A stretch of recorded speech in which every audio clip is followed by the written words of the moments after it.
globalisasi Pemkab Mojokerto terhadap eksistensi Majapahit dan Islam di era milenial. Waktu berubah dan kita ikut berubah di dalamnya. Demikian pepatah Latin kuno yang mungkin masih kita temukan akulturasinya hingga sekarang. Waktu berubah dan cara-cara manusia mengekspresikan dirinya menelusuri jejak pencarian makna tentang siapakah dirinya, orang lain dan dirinya bersama orang lain atau masyarakat juga berubah.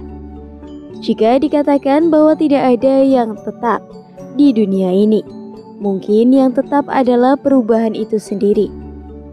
Seturut konteks zaman yang berubah, orang-orang dengan alam pikir dan rasa, karsa dan cipta, kebutuhan dan tantangan yang mengalami perubahan, serta budaya pun ikut berubah. Dalam penerapan kebijakan, Pemkab Mojokerto melakukan berbagai macam kegiatan rutin tahunan. Hal ini dilakukan dalam mempertahankan tradisi masyarakat setempat dan disesuaikan dengan kebudayaan Majapahit dan Islam yang sudah berkembang di Trowulan selama ini. Peran serta masyarakat dan pihak lain tidak dapat dipisahkan dalam penerapan kebijakan ini. Adapun bentuk kebijakan tersebut dapat diterapkan dalam bentuk kegiatan-kegiatan di bawah ini. Yang pertama, Festival Pawai Budaya Majapahit. Kegiatan di dalamnya seperti halnya penampilan tari mayang rontek dan bantengan. Tema dari kegiatan ini biasanya tiap tahun selalu diganti. Hal tersebut merupakan rangkaian hari jadi Kabupaten Mojokerto. Diikuti oleh 18 kecamatan yang ada di seluruh wilayah Kabupaten Mojokerto. Biasanya, dari pihak kecamatan diwakilkan kepada SMA atau SMK terdekat. Yang kedua, Ruat Agung Nusawantoro. Festival dan Gebyar Macapat. Kegiatan ini biasanya dilaksanakan untuk para siswa dan guru. Bisa disebut juga untuk tingkat senior dan junior. Serta diiringi 3 musisi gamelan. Mereka begitu lihai melantunkan cengkok macapat, layaknya sinden profesional. Jenis tembang macapat dan danggulo dan sinomin menjadi pilihan utama peserta. Undu-undu Patiretaan. Undu-undu Patiretaan mengumpulkan air dan 7 sumber berbeda Keraton Majapahit. Antara lain Patiretaan Siti Inggil di Bajigong, Trowulan. Petirtaan Tribuana Tunggadewi di Kalinterejo Soko, Petilasan Prabu Hayam Wuruk Desa Panggih Trowulan, Petirtaan Putri Campa di Unggahan Kecamatan Trowulan, Petiraan Kubur Panjang atau Sumber Towo di Desa Unggahan Trowulan, Sumur Sakti Gajomada di Beloh Kecamatan Trowulan, dan terakhir di Sumur Upas Candi Kedaton Desa Santonorejo Trowulan. Dalam proses pengambilan air di 7 sumber mata air tersebut, pihak Disbudar dan budayawan juga melibatkan siswa dari sekolah di sekitarnya yang termasuk dalam Kecamatan Trowulan. Ruat Sukerto. Dalam ruatan ini juga masih memperhatikan tradisi Jawa, terutama konsep ontang-anting, gentono-gentini, gentini-gentono, sedang ampit pancuran, pancuran apit sedang, uger-uger lawang, kembang sepasang, pendowo limo, pendawi limo. 7 sumber mata air yang diambil tadi digunakan untuk melaksanakan proses ruat Sukerto. Mengesti Suro. Biasanya mengadakan resepsi dan tumpangan serta mengundang raja-raja Bali, serta dilanjutkan dengan pagelaran wayang kulit. Yang ketiga, Kirab Agung Nuswantoro Majapahit.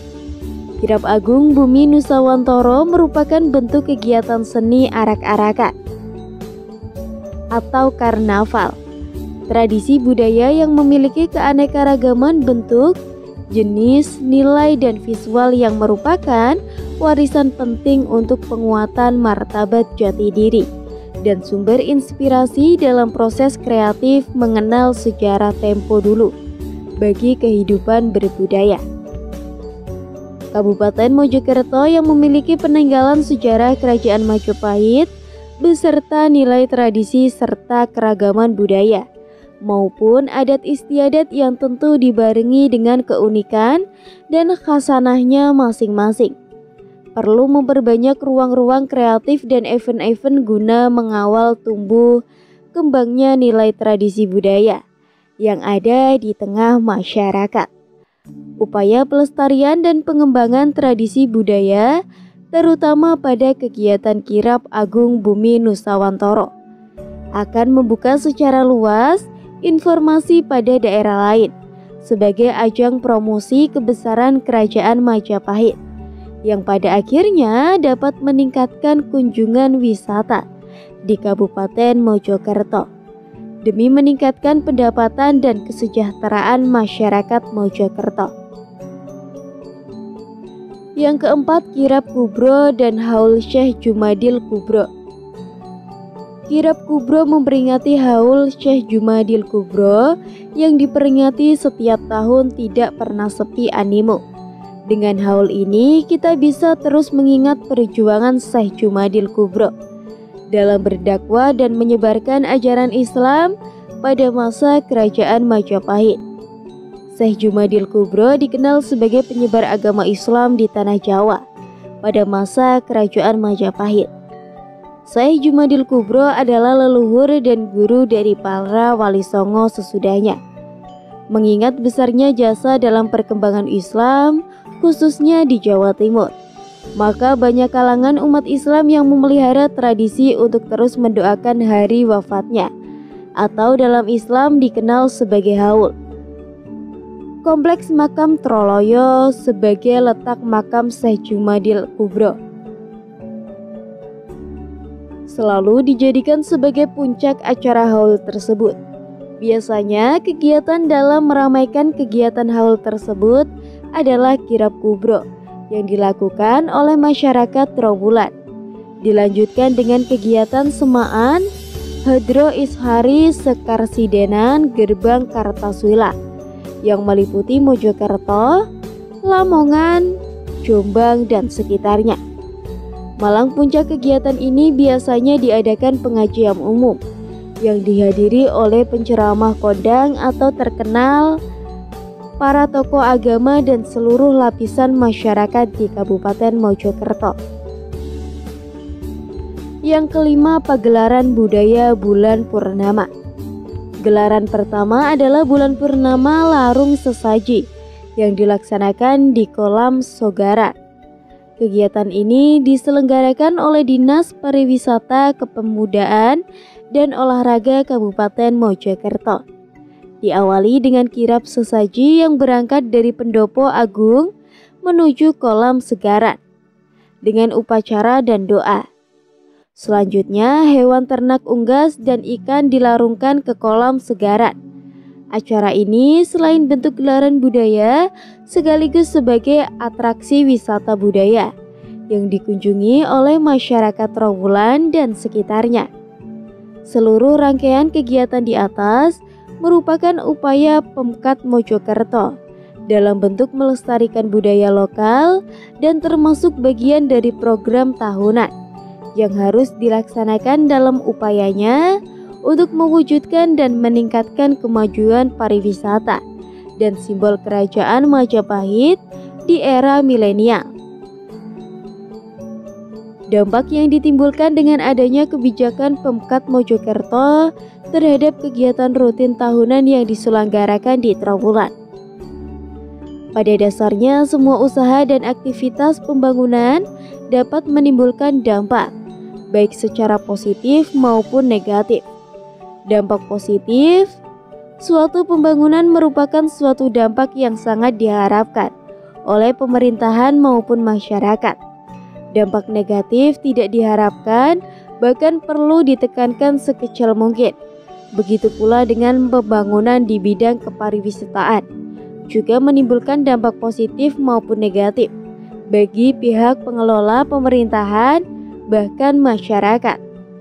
Pariwisata merupakan segala macam motivasi yang mempunyai pengaruh bagi segi-segi kehidupan orang dan masyarakat, baik pada segi sosial ekonomi yang bisa dinyatakan dalam angka maupun pada segi-segi sosial budaya, politik dan lingkungan yang ada dasarnya sulit ditanyakan dalam angka.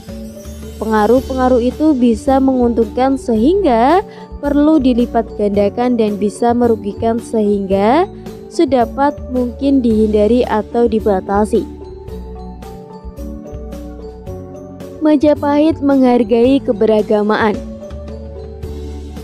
Sejenak kita akan kembali pada sebuah masa di mana pada saat itu berdiri sebuah kerajaan besar yang awalnya hanya berupa pedukuhan kecil di alas terik, yang nama pendukuhannya itu adalah Majapahit. Sebuah nama yang diambil dari buah maja yang rasanya pahit. Seiring perjalanan waktu, tepat saat pasukan Tartar mau menyerang Pulau Jawa, saat itulah awal dari bangkitnya Majapahit, hingga akhirnya mampu menjadi penguasa Nusantara yang mampu menyatukan kerajaan-kerajaan kecil di bawah kekuasaan Majapahit. Hingga pada masa kepemimpinan Hayam Wuruk dengan gelar Raja Sanagara yang dipimpin Mahapati Gajah Mada, Majapahit telah berhasil dalam menghimpun kerjasama dengan kerajaan-kerajaan lain di Nusantara. Meski sang Mahapati hanya mendampingi selama 14 tahun, keberhasilan ini tidak hanya dalam hal politik atau keagamaan regional, tetapi juga dalam perdagangan. Majapahit berkepentingan mengamankan wilayah kerajaan-kerajaan lain, karena kerajaan adikuasa itu membutuhkan pasar untuk menjual hasil buminya, sekaligus membutuhkan sumber daya dari kerajaan lain yang berpotensi untuk perdagangan. Pada masa itu arus perdagangan berjalan dari Majapahit ke negara-negara kecil, Pramudia, Antanasa, Toer, arus balik. Hal inilah yang pada akhirnya membentuk hubungan dagang sehingga masyarakat Majapahit menjadi multikultur. Majapahit berkembang menjadi sebuah metropolitan, tempat beragama, budaya dan agama bertemu dan membentuk kehidupan kota. Gambaran ragam budaya yang hidup bersama di Majapahit dituliskan oleh Prapanca dalam Kakawin Negara Kertagama pada tahun 1365. Itulah sebabnya berduyun-duyun tamu asing datang berkunjung dari Jumbudipa, India, Kamboja, Cina, Yaman, Champa dan Godo, serta Saim. Mereka mengurangi lautan bersama para pedagang, resi dan pendeta. Semua merasa puas menatap dengan senang masuknya berbagai suku bangsa dalam pusaran perdagangan Majapahit. Juga memunculkan keberagaman kepercayaan agama. Pada masa itu, agama yang berkembang adalah Hindu dan Buddha.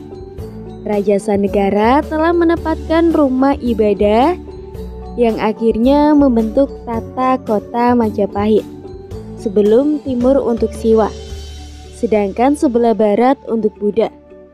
Setiap tahun, sang raja juga berkeliling ke tempat-tempat yang berbeda, dari kota pelabuhan hingga tempat pertapaan pendeta Siwa di gunung-gunung.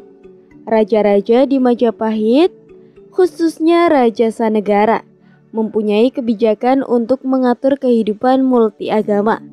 Dalam sebuah peraturan dipaparkan tujuan kebijakan tersebut adalah saling menghargai antar agama, mencegah konflik soal agama atau manajemen konflik, dan menunjukkan sifat toleransi yang menghargai perbedaan. Bahkan nilai-nilai luhur Pancasila dilandasi oleh kitab Sutasoma, Bhinneka Tunggal Ika Tanhana Dharma Mangrawa, sebuah penggala falsafah hidup yang dipegang teguh pada masa itu. Karena hal itulah Pada saat itu masyarakat Majapahit yang beragama mampu hidup berdampingan. Lantas bagaimana dengan keberagaman dan pengalaman Pancasila pada manusia Indonesia modern saat ini? Ketika bicara manusia modern, tiba-tiba ada seulas senyum pada bibir penulis. Baiklah, kita bahas fenomena keberagaman dewasa ini. Yang pertama, kita bahas tentang kejadian yang sempat viral, yaitu fenomena kesalahan melafalkan sila Pancasila yang terjadi pada finalsi ajang pemilihan Puteri Indonesia 2020 utusan Provinsi Sumatera Barat. Beberapa waktu lalu patut dicatat sebagai bukti nyata posisi Pancasila dewasa ini yang tengah berada pada titik nadir. Majapahit sebagai kerajaan maritim Nusantara. Majapahit sebuah kerajaan besar yang perjalanannya relatif singkat, namun mampu menuliskan kebesarannya dengan tinta emas dalam sejarah bangsa Indonesia, bahkan dunia. Bahkan pada masa keemasannya saat Raja Hayam Wuruk berkuasa, di mana saat itu kekuasaan Majapahit mencapai seluruh wilayah Asia.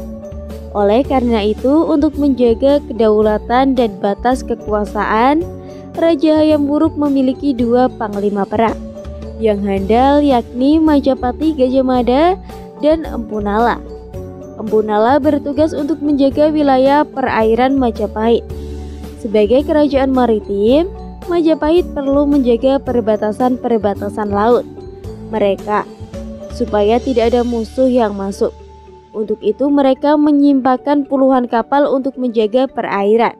Kapal-kapal ini ditugaskan di 5 gugus, yaitu di sebelah barat Sumatera, sebelah selatan Jawa, perairan Sulawesi, Kepulauan Natuna, dan Laut Jawa.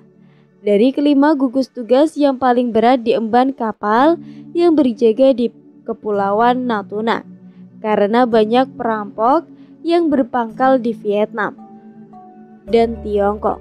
Sementara itu, armada yang berjaga di Laut Jawa pun memiliki tugas yang cukup berat, dikarenakan bertugas untuk mengawal Raja Hayam Wuruk saat meninjau wilayah timur Jawa. Dengan pertahanan maritim seperti ini, musuh akan berpikir 2 kali untuk melakukan penyerangan. Bahkan sampai saat ini semboyan pasukan Majapahit yaitu Jalsaveva Jayamahe, yang berarti di Laut Kita Jaya, hingga kini masih dipakai sebagai sebuah slogan di bidang maritim Indonesia. Bahkan pada masa pemerintahan Insinyur Soekarno, beliau sering menganjurkan masyarakat untuk selalu menyanyikan lagu Nenekku Seorang Pelaut. Maknanya agar kita semua mengetahui bahwa jadi diri bangsa kita kemaritiman dan pencetusnya ide dan konsep dasar kemaritiman tersebut ialah Kerajaan Majapahit, kerajaan terbesar penguasa laut Nusantara. Anggapan tentang laut seperti dengan lautan itu pulau-pulau yang dekat dengan perbatasan negara lain sering disebut pulau telur dan bukan pulau terdepan dari wilayah suatu negara. Laut adalah sesuatu yang menyatukan, bukan memisahkan. Sejarah mengenai Indonesia yang merupakan negara kepulauan terbesar di dunia tidak lepas dari jasa yang diberikan oleh Kerajaan Majapahit. Berbagai prestasi menunjukkan wilayah Majapahit meluas ke hampir seluruh Nusantara. Dalam menguasai wilayah tersebut tidak hanya diperlukan kekuatan peperangan, namun juga diperlukan kekuatan berbicara dan yang terpenting kekuatan di bidang maritim yang kuat untuk mampu berekspedisi hingga menaklukkan Nusantara. Majapahit muncul sebagai sumber inspirasi baik dalam hal perdagangan maupun di bidang maritim yang tidak akan habis untuk kita terus perdagangan dan ambil manfaatnya, sehingga kerajaan Majapahit dapat disebut sebagai kerajaan maritim yang kuat. Hal-hal telah dijabarkan tidak lepas dari unsur perairan, perkapalan dan armada laut dari kerajaan Majapahit. sebagai pendukung Majapahit sebagai kerajaan maritim. Peranan Sungai Berantas dalam upaya mendukung keberadaan Majapahit sebagai kerajaan maritim. Keberadaan pelabuhan sungai di sepanjang tepi Bangsawan Berantas dan Bengawan Solo terekam pada Prasasti Canggu pada tahun 1280 Saka. Pada lempeng kelima disebutkan nama-nama desa pelabuhan di tepi Sungai Berantas dan Bengawan Solo. Adapun nama desa-desa pelabuhan dalam Prasasti Canggu adalah Nusa di Temon Prajengan di Wunglu di Raburi Binhu Mardu Gacor di Tembok di Pucat. Keterangan dari Prasasti Kamalagian, Prasasti Kudadu dan Prasasti Canggu menunjukkan bahwa kemungkinan kedua yang lebih nyata, yaitu Bangsawan Berantas bercabang menjadi 3 di Waringin Sapata. Dilihat dari penyebutan dalam Prasasti Canggu 1280 Saka, hanya 2 cabang besar dan dapat dilayari hingga pedalaman. Setelah menyebut Waring Sapa, dalam Prasasti Canggu langsung menyebut nama desa pelabuhan Lagada, Pamotan dan Tulangan jika dirunut. Maka setelah menyebutkan Waring Sapa, menyebutkan dimulai dari salah satu muara cabang Bengawan Berantas. Pamotan dapat diidentifikasi dengan Pawatan Apajek dalam Prasasti Kudadu pada tahun 1216 Saka. Diidentifikasi dengan Pamawata Apajek dalam Prasasti Kudadu. Sekarang menjadi Desa Pamotan, Kecamatan Porong, Kabupaten Sidoarjo. Sedangkan Tulangan sekarang menjadi nama desa dan nama kecamatan. Setelah menyebut nama desa, pelabuhan Tulangan berganti ke cabang Bengawan Berantas berikutnya. Dimulai dari Penumbangan yang diidentifikasi sebagai Desa Penambangan Kecamatan Bolonggobedo. Kemudian Jeruk sekarang menjadi Desa Jeruk lagi, Kecamatan Balongbedo, lalu Trung sekarang menjadi Desa Tarung di Kecamatan Krian. Kembang Cri menjadi Bangsri masuk wilayah Kecamatan Sukodoro. Adapun Teda masih belum dapat ditemukan. Kemudian menuju Gesang, yaitu diidentifikasikan Pegedesangan dalam Pelabuhan Bukul dan dihubungkan dengan Kelurahan Bukul. Dan terakhir pada muara Bengawan Berantas, cabang utara adalah Desa Pelabuhan Curbahaya yang kini menjadi ibu kota Jawa Timur.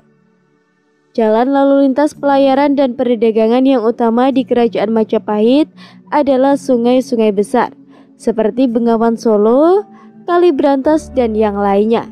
Sungai-sungai tersebut menghubungkan kota-kota dan tempat-tempat perdagangan yang terletak di sepanjang perairan tersebut, baik yang ada di daerah pedalaman maupun yang ada di daerah dekat pantai. Beberapa prasasti yang berasal dari Majapahit, bahkan yang berasal dari zaman sebelumnya, telah menunjukkan kepada kita bahwa lalu lintas melalui sungai ini telah menduduki tempat yang sangat penting dalam kehidupan sosial dan ekonomi. Beberapa kota pelabuhan yang penting di Majapahit pada abad ke-14 ialah Canggu, Surabaya, Gresik, Sidayu, Tuban, dan Pasuruan.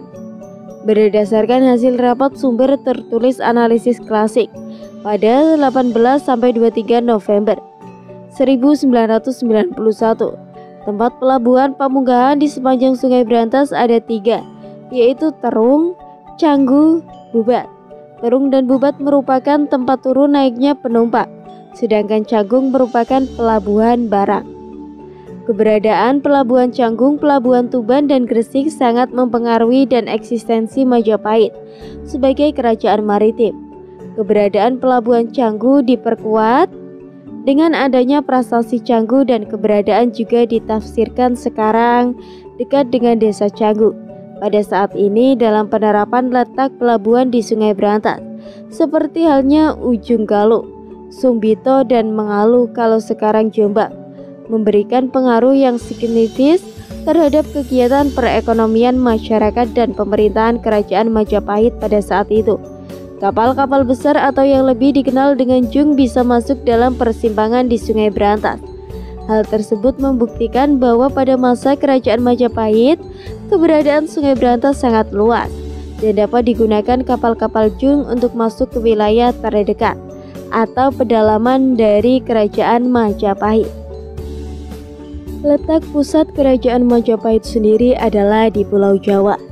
Hal ini dibuktikan dengan penemuan-penemuan peninggalan Kerajaan Majapahit di Pulau Jawa sendiri. Pulau Jawa adalah pulau yang sangat indah, hijau, subur dan kaya akan emas. Menurut prastasi Canggal pada tahun 732. Selain itu, letak Pulau Jawa yang strategis menjadikan Pulau Jawa terkenal, terutama kerajaan-kerajaan di dalamnya, khususnya Majapahit. Kapal Spirit Majapahit merupakan hasil karya pengrajin saat ini, merupakan rekonstruksi berdasarkan kreativitas mereka.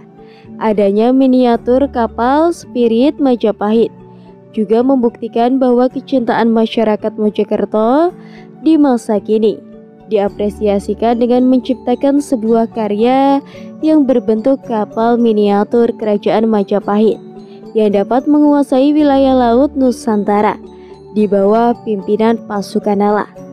Sejarah mencatat bahwa ketika Majapahit berkuasa di wilayah laut Nusantara, tidak ada kerajaan dan penjajah dari wilayah barat yaitu Eropa mampu untuk singgah dan menduduki wilayah laut Nusantara. Ini membuktikan bahwa peran pasukan laut yang dipimpin oleh Laksmana Nala memberikan pengaruh yang kuat dalam menjaga ketahanan wilayah laut Nusantara.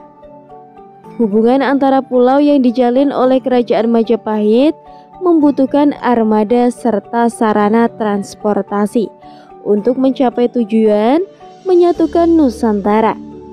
Berdasarkan daerah yang ada di Indonesia yang telah dibuat, maka dapat disimpulkan bahwa tradisional pada era Kerajaan Majapahit saat itu adalah menggunakan transportasi perairan menggunakan kapal. Sampai saat ini juga belum ditemukan peninggalan Majapahit berupa keruntuhan perahu atau kapal yang digunakan pada era Majapahit. Bukti penggunaan kapal oleh Majapahit terdapat pada relief Candi Borobudur dan Candi Prambanan serta Candi Jago. Di Candi Borobudur sendiri terdapat 10 relief perahu. Perahu itu dibagi pada tahun 1923. Perahu tanpa cidik atau perahu bercadik. Terdapat pembenaran terhadap relief di Candi Jago bahwa sebenarnya perahu dengan kepala kerbau itu bukanlah kapal, melainkan tungku penyiksaan yang berbentuk seperti kerbau. Namun sampai saat ini juga belum ditemukan peninggalan Majapahit berupa reruntuhan perahu atau kapal yang digunakan pada era Majapahit. Penguasa armada laut yang dipimpin Laksmana Nala menggunakan kapal pragat atau kapal pemburu. Cirinya adalah kapal berkepala naga digunakan sebagai penjaga wilayah laut Nusantara. Perannya yaitu mengusir kedatangan kapal-kapal asing yang mau masuk ke wilayah laut Kerajaan Majapahit pada saat itu. Semakin kuatnya pertahanan Kerajaan Majapahit dilandasi atas pembagian posisi sentral dan penguasaan yang tepat. Wilayah darat dipimpin sepenuhnya oleh Pati Gajah Mada, sedangkan wilayah laut dipimpin sepenuhnya oleh Laksmana Nala. Spirit Majapahit dalam lini kehidupan Indonesia masa kini. Tahukah kalian kisah tentang Majapahit? Tentu banyak di antara kita yang spontan akan menjawab tahu. Setelah itu akan muncul pertanyaan berikutnya, yaitu tahukah kalian tentang peninggalan Majapahit? Tentu pula kalau akan jawab tahu dan serta-merta menyebutkan tentang benda-benda peninggalan tersebut, mulai dari candi, arca maupun senjata serta jejak kebesarannya di negara-negara tetangga.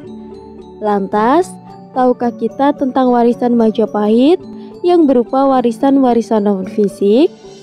Tentunya banyak di antara kita, terutama pelajar, yang mungkin belum memahami sepenuhnya apa saja peninggalan itu. Peninggalan itu merupakan kearifan serta pemikiran para pendahulu kita, sehingga kebesaran karya ataupun nama besarnya sampai saat ini diakui oleh negara, bahkan dunia. Sampai saat ini spirit pemikiran dan semangat perjuangan serta kearifan pemikiran para pendahulu banyak dijadikan dasar pijakan oleh seorang maupun kelompok masyarakat, bahkan sampai pada bentuk pemerintahan dan landasan dasar negara. Kita dipengaruhi atau diadopsi dari pemikiran para pendahulu. Ternyata kebesaran Majapahit bukan hanya pada kemegahan bangunan serta luasnya kekuasaan, namun pemikiran-pemikiran yang lahir pada masa itu masih relevan diterapkan dalam kehidupan berbangsa dan bernegara pada masa kini yang katanya modern. Berikut ini akan kita paparkan apa saja peninggalan non-fisik yang diwariskan oleh para leluhur kepada kita. Yang pertama, Bhinneka Tunggal Ika sebagai semboyang negara. Siapa di antara kita yang tak kenal dengan semboyang Bhinneka Tunggal Ika? Saya yakin kita semua sebagai rakyat Indonesia pasti kenal dengan semboyang Republik Indonesia tersebut. Semboyang yang kalau dijadikan kepada kita mulai dari jenjang pendidikan taman kanak-kanak, semboyang untuk mempersatukan bangsa dan menghargai keberadaan dalam kehidupan berbangsa dan bernegara. Semboyang ini sebenarnya sudah ada zaman Majapahit dan dijadikan sebagai semangat pemersatu Nusantara oleh Mahapati Gajah Mada. Majapahit selain memiliki Mahapati dan pasukan yang kuat, juga memiliki seorang penulis sastrawan yang menuliskan sebuah karya besar yang kita kenal dengan nama Kakawin Sutasoma, karya seorang empu yang bernama Tantular. Dalam Kakawin Sutasoma, karya empu Tantular, inilah tertuang tentang konsep bagaimana menghargai perbedaan. Yang kedua, istilah Bayangkara dipakai dalam jajaran kepolisian Republik Indonesia. Ketika Pati Gajah Mada ingin melakukan ekspansi Nusantara, ia memiliki satuan prajurit elit bernama Bayangkara yang digunakan sebagai alat pertahanan negara dan invasi pada waktu itu. Semua prajurit yang tergabung di dalam satuan Bayangkara dikenal sangat hebat dan memiliki ilmu kanuragaan yang tinggi, sehingga sanggup mengalahkan para prajurit musuh, bahkan yang paling hebat sekalipun. Dari disinilah banyak dari kerajaan musuh yang takluk dan menyerahkan diri. Yang ketiga, nama Gajah Mada diabadikan sebagai nama universitas. Kita pasti tahu Universitas Gajah Mada atau UGM. Sebenarnya sebab musababnya bersumber pada pemikiran Bung Karno yang menginginkan agar para mahasiswa yang kuliah di Universitas Gajah Mada meladeni sumpah seorang Pati Gajah Mada yang dikenal dengan Sumpah Palapa. Yang keempat, nama Majapahit dan Hayam Wuruk diabadikan sebagai nama jalan. Ketika kita berada ke beberapa kota, pasti pandangan kita tidak pernah absen dari melihat nama Majapahit dan Hayam Wuruk yang diabadikan sebagai nama jalan. Hal itu karena saking terkenalnya nama Majapahit dan Hayam Wuruk di Nusantara. Yang kelima, warna merah pati Gatah Getih digunakan sebagai bendera Republik Indonesia. Semua orang pasti mengetahui bahwa bendera merah putih menjadi lambang kesatuan bangsa Indonesia yang terdiri atas banyak suku. Sebenarnya ini masih berhubungan dengan pengaruh besar Majapahit terhadap Indonesia masa kini. Yang keenam, berbagai bentuk pavilion pendopo dijadikan inspirasi bagi pengguna pura dan kompleks perumahan di Bali. Anda yang sudah pernah jalan-jalan ke Bali pasti sering menemui pura dan kompleks perumahan yang bangunannya klasik mirip pura-pura peninggalan Majapahit. Sebenarnya itu terinspirasi dari bentuk paviliun pendopo yang pernah dibangun di zaman Majapahit. Dan yang terakhir adalah keris sebagai senjata klasik maupun pusaka yang dihormati. Siapa di antara Anda yang suka mengoleksi keris atau pernah mendapat warisan pusaka yang berupa keris? Keris agaknya tidak bisa dipisahkan dari sejarah Majapahit yang sudah terkubur ratusan tahun lalu. Para raja yang pernah menduduki singgasana Majapahit memiliki keris. Sebut saja Raden Wijaya, pendiri pertama Majapahit yang memiliki keris Kiai Gajah buatan Empu Brahmadewa. Selanjutnya raja-raja lain yang pernah menduduki singgasana Majapahit juga mempunyai keris yang dijadikan sebagai senjata maupun pusaka. Cukup sekian cerita yang dapat saya sampaikan. Mohon maaf apabila ada kesalahan kata atau kata-kata yang kurang tepat. Saya pamit. Rahayu, rahayu, rahayu.